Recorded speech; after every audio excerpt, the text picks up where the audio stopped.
How to fix login error in Acorn TV application.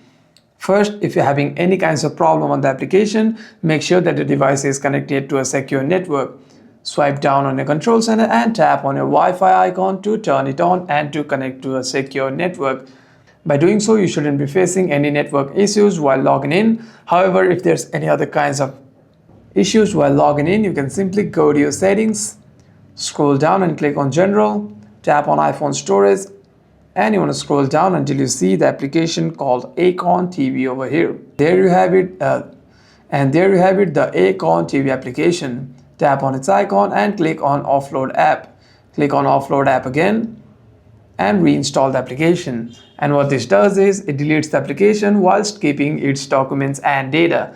And the next time you open the app, you shouldn't be facing any problems regarding your login. However, if something comes up, you can simply restart your device once and open the app again. Hope this video was helpful, and if you have any further issues, make sure to leave a comment down below.